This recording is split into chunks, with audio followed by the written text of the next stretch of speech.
Hello student, कैसे हैं आप। उम्मीद करते हैं आप सब बहुत ही अच्छे होंगे। मैं हूं सनत सर, आप लोग को बहुत बहुत स्वागत करता हूं इस यूट्यूब चैनल पर।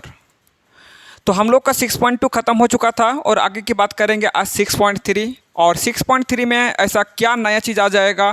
कुछ भी नया चीज़ नहीं आएगा, एक छोड़ के और कुछ नया नहीं आएगा।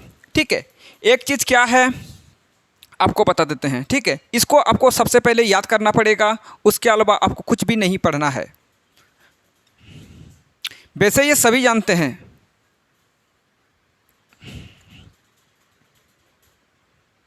A B C. इस एंगल का नाम 1 देते हैं, इस एंगल का नाम 2 देते हैं और इसका 3। आप भली बात ही जानते हैं angle 1 plus angle 2 plus angle 3। तो ये जो क्या है, त्रिभुज के तीनों कोण है और त्रिभुज के तीनों कोणों का जोड़ कितना होता है, 180 होता है। क्या होता है, 180। आपको याद रखना पड़ेगा त्रिभुज के तीनों कोणों का योगफल। त्रिभुज के तीनों कोणों का योग। तो त्रिभुज के तीनों कोणों का योग कितना होता है, 180 होता है। ये आपको याद करना है। बाद बाकी इस चैप्टर में और नया कुछ नहीं मिलेगा। जो हम लोग 6.2 में पढ़े थे और जो 6.1 में पढ़े थे वही सब आएगा। ठीक है, इसको आपको याद रखना है, बाद बाकी आपको ऐसा कुछ भी नहीं आएगा। ये जो क्वेश्चन है कैसे सॉल्व करेंगे, आप तो भली बात ही जानते हैं। क्या जानते हैं आप भली बात ही, कि ये एक सीधा लाइन है। क्या है, ये एक रेखा है। अगर रेखा होता तो टोटल कितना होता है, आप जानते हैं टोटल कितना होता है, 180 होता है। तो इन दोनों मिलके कितना हो जाएगा, 180 हो जाएगा। तो फिर ये 110 है तो कितना हो जाएगा, ये 70। आप मन में ही बना सकते हैं, लेकिन हम लोग को क्या, आप जानते हैं, तो हम लोग सब्जेक्टिव क्वेश्चन बनाएंगे, सॉल्व करेंगे। इसके चलते आपको क्या करना पड़ेगा, लंबा ही बनाना पड़ेगा। तो इसके चलते आप डायरेक्ट ना लिख के, यहाँ डायरेक्ट 70 ना लिख के क्या करना पड़ेगा, उसको सॉल्व भी करना पड़ेगा, वरना आप मन में ही बना सकते। आप देखो ये 135 है तो ये वाला कोण कितना हो जाएगा, क्योंकि आप जानते हैं दोनों मिलके कितना हो जाएगा, 180 हो जाएगा। तो ये 135 है तो फिर ये वाला कितना हो जाएगा, 45 हो जाएगा। कितना हो जाएगा, 45 हो जाएगा। तो ये मन में ही ये वाला काम कर सकते हैं, लेकिन हम लोग को क्या करना है, सब्जेक्टिव एग्जाम देना है तो सिर्फ क्या करना है, आपको लंबा बनाना पड़ेगा। क्या बनाना पड़ेगा, लंबा बनाना पड़ेगा। हम लोग को क्या निकालना पड़ेगा, PRQ निकालना पड़ेगा। PRQ, भगवान करे ये वाला जो कोण और ये वाला का वैल्यू पता चल जाए, फिर तीसरा वाला वैल्यू निकालने में कोई बड़ी बात नहीं है। ठीक है, क्यों बड़ी बात नहीं है, क्योंकि आप जानते हैं त्रिभुज के तीनों कोणों का जो 180, अगर दो कोणों का जोड़ मिल जाएगा तो तीसरा कोण निकालना कोई बड़ी बात नहीं है। ठीक है, तो सबसे पहले हम लोग ये वाला कोण निकाल लेते हैं। इसका भी नेमिंग कर देते हैं। चलो, तो इसका 1 नाम देते हैं, इसका 2 और इसका 3 नाम देते हैं। तो आप जानते हैं इन दोनों मिलकर कितना होगा, 110 प्लस एंगल क्या 2 बराबर हो जाएगा 180। क्यों होगा, इसका नाम क्या है, नाम आपको याद रखना बहुत ज़रूरी है। इसका नाम है रेखिक युग्म। क्या नाम है, रेखिक युग्म। ठीक है, तो 180 110 को इधर लाने पर क्या हो जाएगा, -110 हो जाएगा। ठीक है, आप जानते कुछ नहीं आगे, मतलब प्लस है, प्लस अगर रहे तो बराबर किस पारण पर क्या हो जाएगा, माइनस हो जाता है। तो एंगल 2 बराबर कितना आ जाएगा, 70। तो ये एंगल कितना आ जाएगा, 70। अब इन दोनों मिलके कितना होगा, इन दोनों मिलके भी 180 होगा, क्योंकि ये है एक सीधा, क्या है, सीधा लाइन, यानी क्या है, लाइन है यानी रेखा है। तो फिर इन दोनों मिलके भी कितना होगा, 180। तो आप बोल सकते एंगल 135 प्लस एंगल 1 बराबर हो जाएगा कितना, 180। क्यों होगा, इसका नाम आपको याद रखना पड़ेगा, रेखिक युग्म इसका बोला जाता है। क्या बोला जाता है, रेखिक युग्म। इस कंडीशन में आप एक का वैल्यू निकाल सकते हैं, 180 डिग्री माइनस 135 डिग्री। एंगल 1 बराबर कितना आ जाएगा, एंगल 1 बराबर आ जाएगा 45। कितना आ जाएगा, 45। तो ये हो गया 45। अब निकालना पड़ेगा एंगल 3 भी निकालना पड़ेगा। एंगल 3 आप कैसे निकालोगे, एंगल 3 निकालना कोई बड़ी बात नहीं है। आप जानते हैं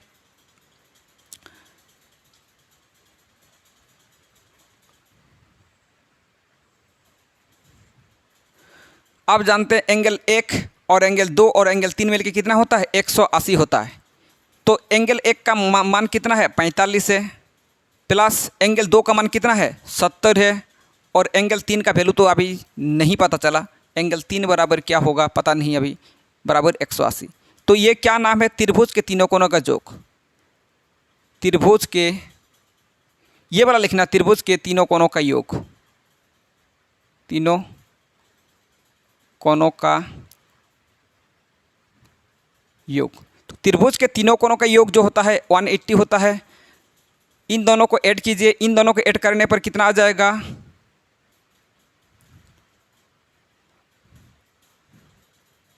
बराबर 180। एक काम करो,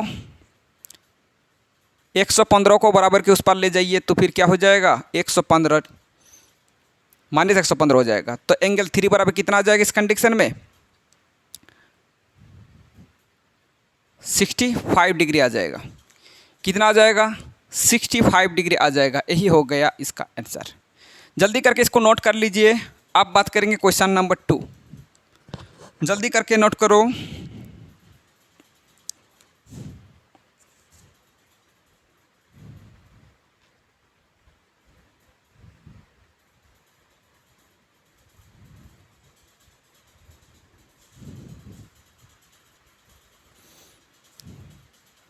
चलिए, तो हम लोग का क्वेश्चन नंबर जो 1 है सॉल्व हो चुका है।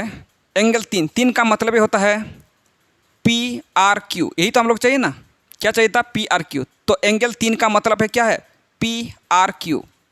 तो इसको लिख दीजिए, PRQ बराबर कितना आ गया, 3 का मतलब है 65 डिग्री। तो ही हो गया आपका आंसर। चलिए, अब बात करते हैं क्वेश्चन नंबर 2। क्वेश्चन नंबर 2 क्या है, ये थोड़ा सा दिक्कत भी करता है स्टूडेंट को, ठीक है। आप देखिए, इससे क्या हम लोग का क्या कुछ फ़ायदा मिलेगा, इस क्वेश्चन से क्या कुछ मिलेगा, इस फिगर जो बना हुआ है इससे क्या कुछ फ़ायदा मिलेगा, ये जो वैल्यू दिया गया है इससे तो कुछ ना कुछ फ़ायदा तो मिलेगा ही। चलो एक बार रीडिंग, पहले क्वेश्चन को रीडिंग कर लेते हैं। आकृति में x 62 डिग्री, x है 62 degree, x y z 54, x y z कितना है, 54 है। यदि y o और z o, y o और z o क्रमशः लिखा है। क्रमशः का मतलब आप जानते हैं, पहले भी बता चुके आप लोग को। त्रिभुज एक्स वाई जेड, त्रिभुज एक्स वाई जेड के X Y Z, X Y Z, X Y Z और एक्स जेड वाई को क्या करता, समविभाजित करता। जो ओ वाई है किसको समविभाजित कर रहा, एक्स वाई जेड को समविभाजित कर रहा, और एक्स जेड वाई को कौन समविभाजित कर रहा, ओ जेड समविभाजित कर रहा, यही ना। तो आपको क्या निकालना पड़ेगा, ओ जेड वाई, ये वाला आपको निकालना पड़ेगा। और वाई ओ जेड मतलब वाई ओ जेड मतलब ये वाला आपको निकालना पड़ेगा। अब देखिए, समद्विभाजक का मतलब तो आपको पहले भी बता चुके हैं कि समद्विभाजक का मतलब क्या होता है। समद्विभाजक का मतलब जो कोण होता है, जो कोण रहता है उसको दो बराबर बराबर भाग में डिवाइड हो जाता है, उसी को बोला जाता है समद्विभाजक। अगर मान लीजिए कोई एंगल है वो 100 डिग्री का है, तो अगर उसको समद्विभाजित करेंगे तो कितना कितना आएगा, 50-50 आ जाएगा। कितना आएगा, 50-50 आ जाएगा। तो समद्विभाजक का मतलब पता हम लोग को चल जाता है कि समद्विभाजक का मतलब क्या है। तो भगवान करे ये वाला जो कोण है इसका वैल्यू पता चल जाए। अगर इसका वैल्यू पता चल जाए तो फिर हम लोग जानते हैं, क्योंकि ये वाला जो लाइन है क्या है, समद्विभाजक है। समद्विभाजक मतलब क्या है, जो भी आएगा उसका क्या हो जाएगा, ओ जेड वाई उसका आधा हो जाएगा। क्या हो जाएगा, आधा हो जाएगा। अगर मान लीजिए ये 120 आता, 120 आता, तो ये कितना हो जाता, फिर 60 आ जाता। तो इसका वैल्यू आपको सबसे पहले आपको निकालना पड़ेगा। देखिए, कोई भी अगर वैल्यू दिया गया है, किसी भी क्वेश्चन में अगर कोई भी वैल्यू दिया है, उसका 100% उसका कुछ ना कुछ यूज होगा, ठीक है। उसका कुछ ना कुछ उससे हम लोग को फायदा मिलेगा ही। अब देखो, ये जो त्रिभुज है, त्रिभुज में ये वाला कोण दिया गया, ये वाला कोण नहीं पता है। तो एक काम करो, एंगल 1 दिया है, एंगल 2 दिया है, एंगल 3 नहीं पता। क्या एंगल 3 का वैल्यू नहीं निकाल सकते? बिल्कुल आप निकाल सकते हैं। एंगल 3 का वैल्यू निकालना कोई बड़ी बात नहीं। इसको और इसको जोड़ो, 62 प्लस एंगल 54 प्लस एंगल 3 बराबर कितना हो जाएगा, 180। क्यों 180 होगा, त्रिभुज के तीनों कोनों का योग, त्रिभुज के तीनों कोनों का योग। तो त्रिभुज के तीनों कोनों का योग जो होता है कितना होता है, 180 का होता है। तो इस कंडीशन में इन दोनों को क्या करना पड़ेगा, आपको जोड़ना पड़ेगा। जोड़ने पर कितना होगा, 6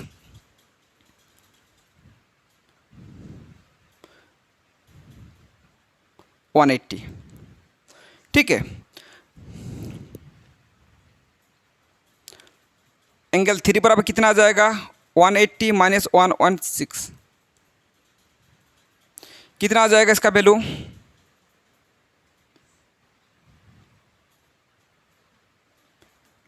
कितना आ जाएगा, 54 नहीं आएगा,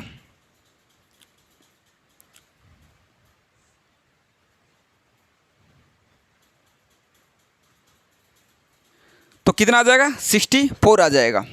तो ये अगर 64 हो जाए, ये पूरा वाला 64 हो जाए, तो हम लोग का ओ जेड वाई निकालना कोई बड़ी बात नहीं। ओ जेड वाई कितना हो जाएगा, उसका आधा हो जाएगा। तो ओ जेड वाई क्या हो जाएगा, ओ जेड वाई कितना हो जाएगा, 64 का आधा हो जाएगा, 64 का आधा यानी समविभाजक है ना, इसलिए ये आधा हो जाता है, यानी कितना हो जाएगा, 32। तो ये वाला कौन आ गया, 32,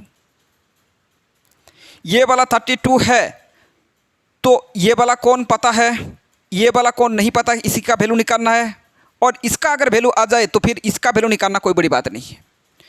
इसका वैल्यू अगर आ जाए तो इसका वैल्यू निकालना कोई बड़ी बात नहीं। तो इसका वैल्यू आप आराम से निकाल सकते हैं। इसका वैल्यू आप कैसे निकालोगे, ओ वाई जेड कितना हो जाएगा, आप जानते हैं ये जो कौन है इसका क्या है, समद्विभाजक है ये वाला। तो ये कितना हो जाएगा, 27 आ जाएगा। कितना आ जाएगा, 27। तो ओ वाई जेड कितना आएगा, ओ वाई जेड कितना आएगा, इसका भी आधा, समद्विभाजक का मतलब आधा करो, आधा मतलब कितना हो जाएगा, 27। कितना आ गया, 27। तो ये भी आ गया 27। क्या ये वाला वैल्यू नहीं निकाल पाओगे, इसका वैल्यू निकालना आप बहुत ज़्यादा आसान हो जाएगा। आप जानते हैं इसको और इसको जोड़ने पर कितना आ जाएगा, 180 आ जाएगा। कितना आएगा, 180। जल्दी करके नोट करो, ऊपर वाला थोड़ा सा रफ कर देते हैं, जगह थोड़ा कम बचा हुआ है, ठीक है। और इसको जोड़ने पर कितना आएगा, 180। आप खुद भी निकाल सकते हैं, जरूरी नहीं कि टीचर का ही ज़रूरत हो। हाँ चलो, जगह थोड़ा है वैसे, ठीक है। अब क्या करना होगा, ये है आपका 27, जगह थोड़ा कम हो जाता है, ठीक है। 27 प्लस 32 प्लस ये वाला, इसका नाम लिखो, इसका नाम क्या है, वाई ओ जेड। क्या नाम है, वाई ओ जेड। बस आपको इसको बीच में रखना है, इधर से भी ले सकते हैं, कोई जो दिक्कत नहीं है, इधर से भी ले सकते हैं। वाई ओ जेड बराबर कितना हो जाएगा, 180। अब जानते हैं इसका नाम क्या है, त्रिभुज के तीनों कोना योग। त्रिभुज के तीनों कोनों का योग। तो त्रिभुज के तीनों कोनों का योग कितना होता है, 180 डिग्री होता है। इन दोनों को जोड़ो, जोड़ने पर कितना आ जाएगा, 9 और 5, वाई ओ जेड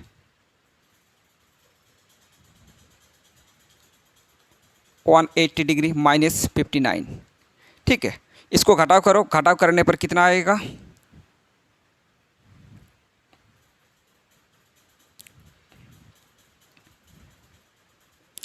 तो 121।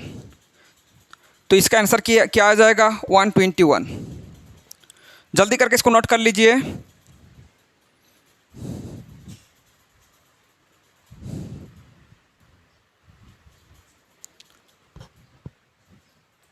चलिए अब बात करेंगे क्वेश्चन नंबर 3। आकृति में यदि A B parallel D E angle B A C कितना 35 डिग्री है, और सी डी ई 53 डिग्री है, तो डी सी ई ये वाला आपको निकालना पड़ेगा। तो ये बहुत ज़्यादा आसान भी क्वेश्चन हो जाएगा। कब, जब हम लोग को ये वाला वैल्यू पता चल जाए तो फिर ये वाला आपके लिए बहुत ज़्यादा आसान हो जाए। क्यों? क्योंकि आप जानते हैं त्रिभुज के तीनों कोनों का योग 180 होता है, तो फिर ये वाला वैल्यू भगवान करे कहीं से भी ला दे, तो क्या इसका वैल्यू आप नहीं ला सकते हैं? जब भी पैरेलल दिया रहता है आपको हमेशा एक चीज़ को ढूंढना है, वो भी कौन सा चीज़? वो भी कौन सा चीज़? आप जानते हैं क्या होता है? एकांतर कोण। क्या आता है? एकांतर आने की संभावना बहुत ज़्यादा होता है। आप जानते हैं वो भी एकांतर कोण कैसा होता है? जेड जैसा होता है। उसकी संयोजन कैसा होता है? जेड जैसा होता है, जे सिंबल। तो ये वाला क्या है? समांतर है, पैरेलल है, तो फिर ये वाला कोण इसके साथ बराबर हो जाएगा। क्यों बराबर हो जाएगा? पूछने वाली बात नहीं है, पूछना नहीं है कि ये वाला क्यों बराबर हो जाएगा, आप भली भांति जानते हैं। तो आपका DEC या फिर नेमिंग करो, ये 1 2 और ये आपका 3, ठीक है। तो 3 कितना आ जाएगा? एंगल 3 बराबर आ जाएगा आपका 35। क्यों? क्योंकि आप जानते हैं इसका नाम होता है एकांतर कोण। क्या नाम है? एकांतर कोण, ठीक है। तो इसका वैल्यू तो पता चल गया कि इसका वैल्यू 35 डिग्री है। आप भली भांति जानते हैं इसको जोड़ने पर कितना आएगा? तो 53 प्लस एंगल 1 प्लस एंगल कितना? 35 बराबर हो जाएगा 180। क्यों? क्योंकि त्रिभुज के तीनों कोनों का योग, त्रिभुज के तीनों कोनों का योग, तो त्रिभुज के तीनों कोनों का योग कितना होता है? 180 होता है। तो इन दोनों को जोड़ो, इन दोनों को ऐड करने पर कितना आ जाएगा? ये 8 और ये 8 बराबर 180। तो एंगल 1 बराबर कितना आ जाएगा? 180 माइनस 88 और ये 2 9, ये 92। एंगल 1 का मतलब है तो क्या होता है? एंगल 1 का मतलब होता है DCE, जो हम लोग को क्या था? चाहिए था। तो DCE बराबर 92। बहुत ज़्यादा आसान क्वेश्चन है ये, सिर्फ आसान आप नहीं बोल सकते, बहुत बहुत बहुत ज़्यादा आसान क्वेश्चन है। जल्दी करके इसको नोट कर लीजिए। अब हम लोग बात करेंगे क्वेश्चन नंबर 4।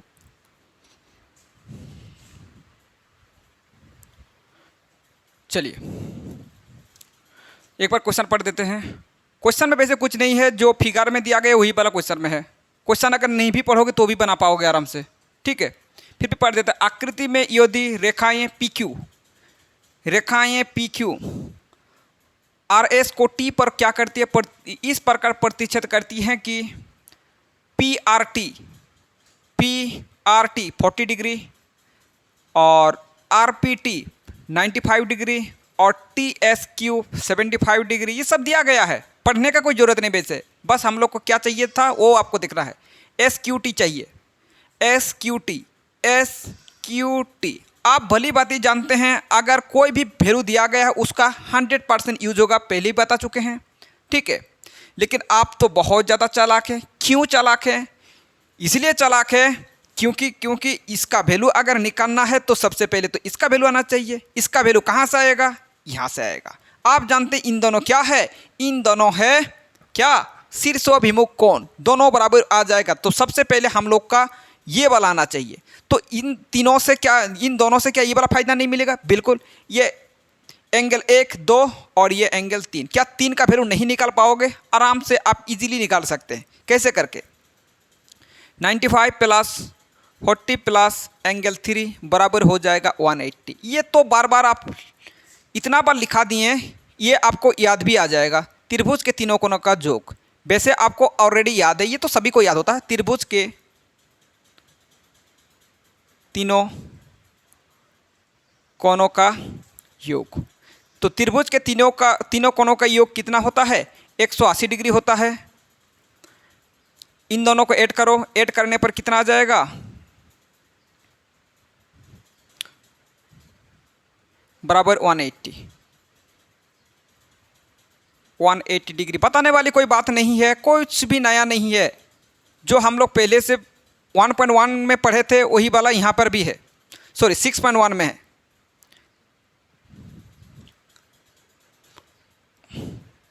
45, तो ये वाला आ जाएगा 45। अगर ये वाला 45 है तो ये भी 45 हो जाएगा। क्यों होगा? क्यों होगा 45? आप जानते हैं एस टी क्यू, क्या नाम है? S T Q, S T Q कितना हो जाएगा? 45। क्यों होगा 45? इसका नाम लिखना पड़ेगा। क्या नाम है इसका? शीर्षोभिमुख कोण।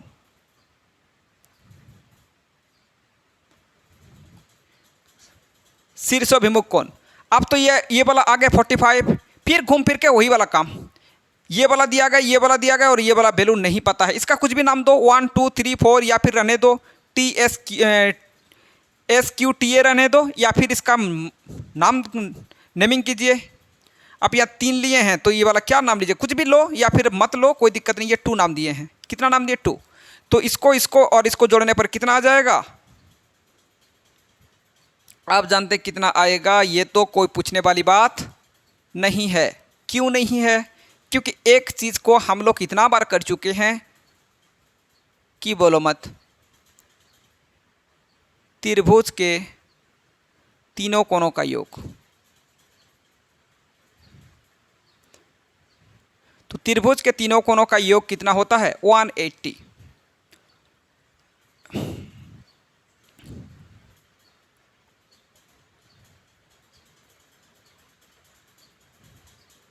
तो इस कंडीशन में एंगल 2 का वैल्यू आप इजीली निकाल सकते हैं। कैसे करके? कैसे करके? क्या घटाव करो, कितना आ जाएगा? 60। तो एंगल 2 का मतलब ही तो क्या है? S Q T. तो एस क्यू टी का वैल्यू कितना आ गया? तो ये पूछने वाली बात तो बिल्कुल नहीं था, और इजी नहीं है, ये तो और ज़्यादा इजी है। जल्दी करके नोट कर लीजिए। क्वेश्चन नंबर 5 आप बनाएंगे।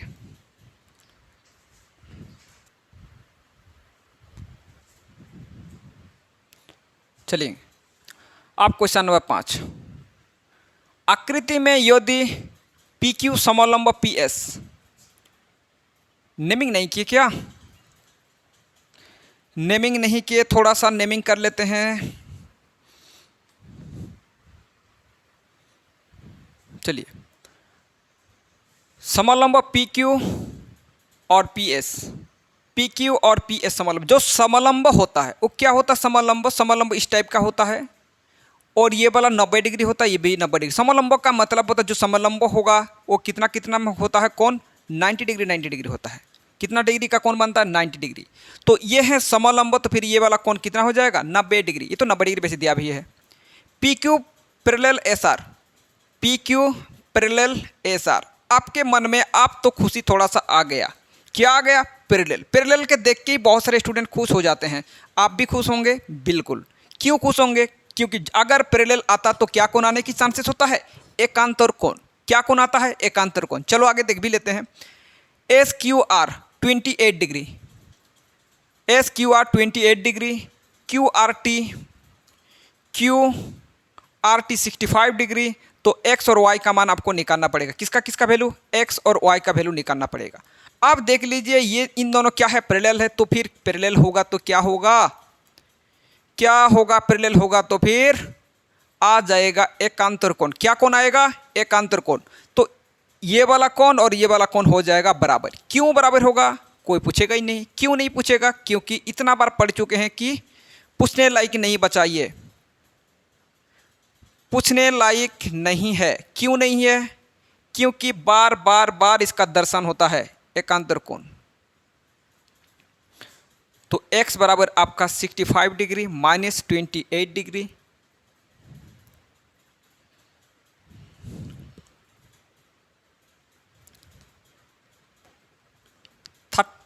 कितना आ जाएगा? 37, और ये आ गया 37।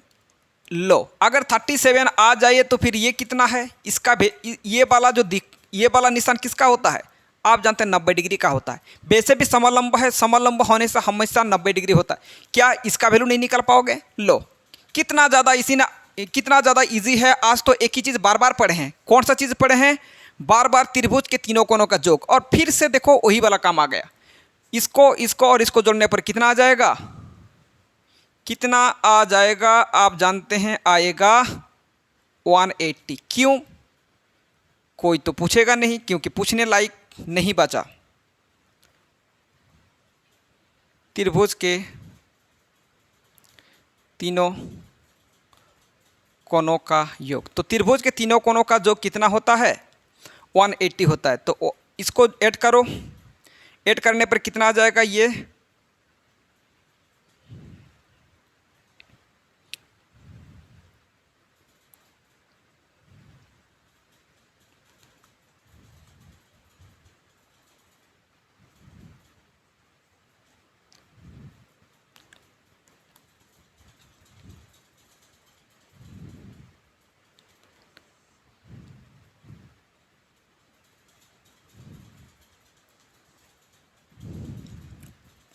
जल्दी करके इसको नोट कर लीजिए।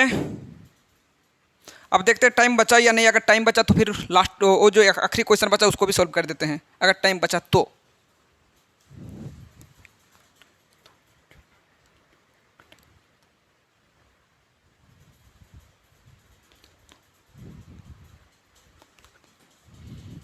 चलिए, तो टाइम नहीं बचा, 27 मिनट या 28 मिनट का टाइम ही रहता है, ठीक है। चलिए, तो अगर वीडियो को पसंद आए तो सबसे पहले आप लाइक कीजिए, कमेंट कीजिए, सब्सक्राइब कीजिए अगर चैनल में नए हैं तो, ठीक है। क्योंकि सब्सक्राइब करना बहुत ज़रूरी है। सब्सक्राइब करोगे तो ही तो फिर आपको सबसे पहले आपके पास नोटिफिकेशन वगैरह आपके पास पहुंच जाएगा। आप बेल आइकन को दबाइए, ठीक है, तब जाके आपके पास नोटिफिकेशन सबसे पहले पहुंच जाएगा, ठीक है। और इस प्रकार आप लोग को हेल्प करते रहेंगे, ठीक है। और ये तो लगभग समाप्त हो चुका है, इसका सिर्फ और सिर्फ एक क्वेश्चन बचा हुआ है, ठीक है। देखते हैं नेक्स्ट जो क्लास होगा उसी में उसको सॉल्व कर दिया जाएगा, ठीक है। चलिए, ऑल द बेस्ट।